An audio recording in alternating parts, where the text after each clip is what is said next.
अस्सलाम वालेकुम। इस वीडियो में हम लोग सीखेंगे कि आपने इस सॉफ्टवेयर में जो है वो आइटम नेम जो है वो कैसे क्रिएट करना है और उसके बिहाफ पे जो है वो परचेजिंग कैसे करनी है और परचेज इनवॉइस कैसे बनानी है और फिर इन्वेंट्री को मेंटेन कैसे करना है। इन्वेंट्री मतलब स्टॉक को मेंटेन कैसे करना है।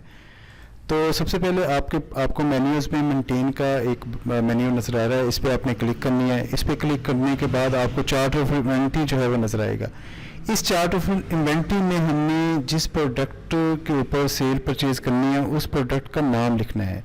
आप जब इस पर क्लिक करोगे तो आपको ये दो कैटेगरीज इसकी नज़र आएंगी आइटम की। एक कैटेगरीज यानी कि अगर इलेक्ट्रॉनिक्स का काम है तो वो मेन कैटेगरी हो गया, कम्युनिकेशंस का काम है तो वो दो काम अगर एक दुकान में हो रहे हैं, पार्ट्स पर इलेक्ट्रॉनिक्स का भी और कम्युनिकेशंस का भी, तो इलेक्ट्रॉनिक्स से रिलेटेड जो चीज़ें होंगी वो सब कैटेगरी में आ जाएंगी और सब कैटेगरी में उससे रिलेटेड जो प्रोडक्ट होंगी वो इस मेन लिस्ट ऑफ आइटम में आ जाएंगी।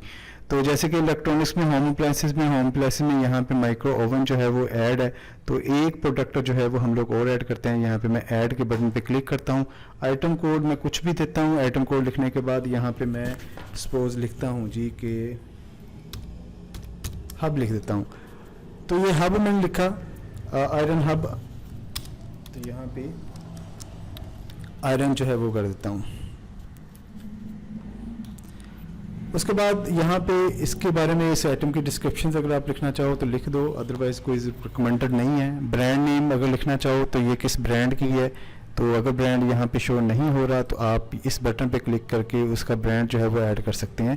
सपोज अगर मैं यहाँ पे चाइना ब्रांड लिख दूँ तो ये चाइना अगर मैं सेव करता हूँ तो यहाँ ब्रांड में इसका चाइना जो है वो आप इसको ऐड कर सकते हो।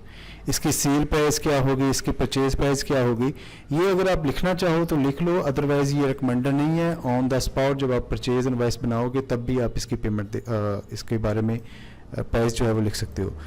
तो ये मेजरमेंट यूनिट पीस में होगा या फिर ये बल्क में होगा, जो भी इसमें डिटेल्स है वो आप लिखना चाहो। कॉटन में है तो यहाँ पे ये पीस है, एक पीस है, तो मैं ये इसकी डिटेल जो है वो लिख देता हूँ। यहाँ पे री ऑर्डर क्वांटिटी लेवल से मुराद ये कि अगर मैं सपोज चाहता हूँ कि 10 पीस से कम अगर रह जाए तो मुझे इन्फॉर्मेशन दे दे कि आपकी ये प्रोडक्ट जो है वो 10 से कम रह गया, इसलिए इसको दोबारा से ऑर्डर कर दें। तो मैं यहाँ पे इसकी ऑर्डर वैल्यू जो है वो सेट कर सकता हूँ, 5 कर देता हूँ। इसमें ये कॉस्ट वैल्यूएशन मेथड आ रहा है। कॉस्ट वैल्यूएशन मेथड में ये खुद ब खुद जो है वो इसकी कॉस्ट जो है वो ऑटोमेटिकली यहाँ पे इसकी वैल्यूएशन कॉस्ट निकाल देगा। तो अगर आप खुद से निकालना चाहो वैल्यूएशन कॉस्ट तो आप खुद से भी निकाल सकते हो। तो ये वैल्यूएशन कोड जो है वो आगे वीडियो में डिस्कस अलहदा से इसको करेंगे। तो इसको मैं सेव करता हूँ। तो ये मैंने एक नाम जो है वो लिख लिया है और इसकी बिहाफ पे जो है वो कैटेगरी भी बना दी है और आइटम नेम जो है वो क्रिएट कर दिया है। तो अब जब आइटम नेम बन चुका तब आपके सामने अब इस आइटम को परचेज करना है, परचेज इनवॉइस बनानी है। लेकिन अगर आपके पास पहले से ये सामान पड़ा है, सपोज मेरे पास ये मोबाइल पार्ट्स जो हैं या सॉरी कंप्यूटर, ये पावर बीम जो है वो पहले से पड़ी है, ये पता नहीं कब की परचेजिंग हुई है, तो इसको ऐड करने के लिए मेरे पास मेंटेन में ही एक ऑप्शन है, चार्ट ऑफ इन्वेंट्री के साथ इन्वेंट्री ओपनिंग बैलेंसेस। आपने इस बटन पे क्लिक करना है और इस बटन पे क्लिक करने के बाद यहाँ पे जो टेबल खुलेगा, ये जो शीट खुलेगी, इसमें आपने उस शीट में आपने आइटम कोड पे जो भी नाम लिखना है। सपोज यहाँ पे मेरे पास पावर बीम जो है वो पहले से परचेज़ की हुई थी, तो पहले से परचेज़ कितनी क्वांटिटी में मैंने परचेज़ की हुई है, पता नहीं कब ये परचेजिंग हुई है, लेकिन मेरे पास ये पड़ी हैं। तो 50 पीस सपोज मेरे पास पड़े हैं तो मैं इसको 50 में मैंने लिख दिया। इसी तरह हब जो है वो पहले से मेरे पास पड़ी थी, तो पता नहीं कब की ये परचेजिंग है, मुझे इसकी कोई इनवॉइस परचेजिंग इनवॉइस नहीं मिल रही, तो मैं इसको अपने सॉफ्टवेयर में 20 पीस जो है वो लिख देता हूँ कि सपोज ये 20 पीस और ये कब कितनी क्वांटिटी सॉरी किस प्राइस में आए थे, तो मैं प्राइस जो है वो इसमें ऐड करते हुए लिख के इसको सेव कर देता हूँ। अब ये फर्स्ट टाइम ही आपने इसको खोलना है, यानी कि सिर्फ ये बताने के लिए कि आपके पास जब आपने सॉफ्टवेयर स्टार्ट किया तो आपके पास ये वाली आइटम जो है वो इतनी क्वांटिटी में पड़ी थी। उसके बाद जब आपने ये आइटम या कोई सी भी आइटम खरीदनी है तो उसको फिर परचेज इनवॉइस में आपने ऐड करना है, ना कि दोबारा इस ऑप्शन पे आना है। तो यहाँ पे परचेज मेन्यू में से परचेज ऑप्शन पे क्लिक करना है या फिर यहाँ मेन स्क्रीन वेलकम स्क्रीन पर परचेज इनवॉइस का बटन बना हुआ है, इस पर आप क्लिक कर सकते हो। तो इस पर क्लिक करने के बाद यहाँ पे आपके पास सेल इनवॉइस का फॉर्मेट जो फॉर्म है वो खुल जाएगा।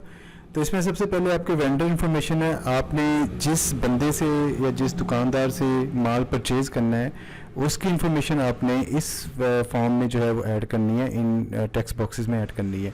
तो वेंडर मतलब वो सप्लायर जो आपको माल दे रहा है या जिससे माल आप परचेज़ कर रहे हो। तो अगर तो आपके पास वेंडर ऐड है पहले से, उसका नाम उसकी इन्फॉर्मेशन ऐड है, तो आपने कोड वाले इनपुट बॉक्स में जाके यहाँ पे उस बंदे का ऑब्रिवेट नाम लिखना है कोई सा भी। तो यहाँ पे ये देखिए मेरे पास ABC लिमिटेड नाम से एक कंपनी ऐड है, तो इस पर डबल क्लिक करूँगा तो उसकी इन्फॉर्मेशन जो है वो मेरे पास खुल जाएगी।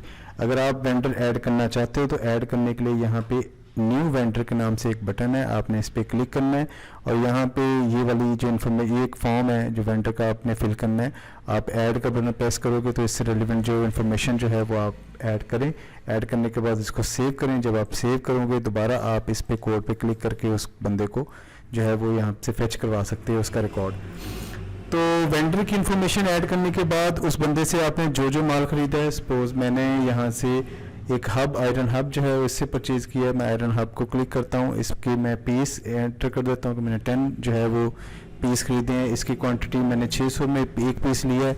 उस एलिमेंट उसकी ग्रॉस प्राइस आ गया, उसके ऊपर डिस्काउंट अगर 4% हुआ तो वो डिस्काउंट इसमें से माइनस होने के बाद इसकी ये ग्रॉस अमाउंट जो है वो यहाँ पे बन गई है। इसी तरह इसमें मज़ीद डिस्काउंट हुआ है तो आप डिस्काउंट ऐड कर सकते हैं। सपोज आज 7 रुपीज़ में कर देता हूँ। इसको बिल्टी या फॉर इसको बेचने के जो चार्जेस हैं या सॉरी इसको लाने के जो चार्जेस हैं वो आप इसमें ऐड करने हैं। सपोज मेरे इसको लाने में 300 रुपये लगे तो 300 रुपये जो है वो इसमें से प्लस हो जाएगा। तो उसके बाद यहाँ पे अमाउंट है, आपने जो वेंडर है उसको पूरी अमाउंट अगर करनी है तो ये 60 53 जो है वो आप इसमें ऐड कर लें, वरना आप अपनी मर्ज़ी से अगर सपोज 5000 अगर मैं इसको ऐड करूँ तो बाकी जो है वो 1053 रुपये जो है वो यहाँ पे बैलेंस में मुझे शो हो रहा है। तो सेव करने से पहले ये आपको पूछ रहा है आपसे यहाँ पे एक इन्फॉर्मेशन देना ज़रूरी है कि वेंडर इनवॉइस, यानी कि ये बंदा जब आपके नाम की सेल इनवॉइस काटेगा तो उसके ऊपर एक बिल जो है वो इनवॉइस नंबर जो है वो लिखा होगा। आपने वो इनवॉइस नंबर जो है वो यहाँ पे इंटर करना है। ये मैं जो है वो सैंपल के तौर पे 344 जो एंटर कर रहा हूँ और उसी बेस पे जो है वो इसकी डेट भी मैं एंटर जो है वो यहाँ पे कर रहा हूँ। तो ये मैंने बिल, इनवॉइस नंबर और इनवॉइस डेट जो है वो एंटर कर दी। तो ये वाला काम करने के बाद आपने इसको सेव कर देना है। सेव जब करोगे तो आपको फिर ये वाला जो हमारा जो सामान ख़रीदा हुआ है ये हमारे चला गया स्टॉक में। इसको मज़ीद मैं इसमें 2-3 और आइटम ऐड कर देता हूँ। ये मैं प्रीवियस पे जाके सपोज़ मैं पावर बीम जो है वो ऐड कर देता हूँ। सपोज़ ये पावर बीम जो है वो मैं 3 पीस ऐड कर देता हूँ और ये 88 रुपये में ये भी ऐड कर देता हूँ। तो इसको मैं सेव कर देता हूँ। अब मैंने इसका स्टॉक रिपोर्ट इसकी देखनी है कि मेरे इन्वेंट्री में या मेरे स्टॉक में क्या क्या चीज़ पड़ी है और कब कब उसको परचेज़ किया गया था, उसकी वैल्यू क्या है। तो वो देखने के लिए आपने यहाँ पे रिपोर्ट्स में आपके पास इन्वेंट्री बैलेंस के नाम से एक ऑप्शन आएगी, इन्वेंट्री बैलेंसेस, या फिर यहाँ से आप क्लिक कर लो या फिर यहाँ पे बटन बना हुआ है इन्वेंट्री बैलेंस, आपने इस पर क्लिक करना है और डिस्प्ले पे क्लिक करना है। तो यहाँ पे ये देखिए मेरे पास जो ये हब आयरन है, मैंने जब सॉफ्टवेयर स्टार्ट किया था तो मेरे पास पहले से 20 पीस पड़े थे। उसके बाद मैं 10 पीस मैंने और परचेज़ किए हैं, बेचा इनमें से कोई नहीं है, तो टोटल मेरे पास जो है वो 30 पीस पड़े हैं।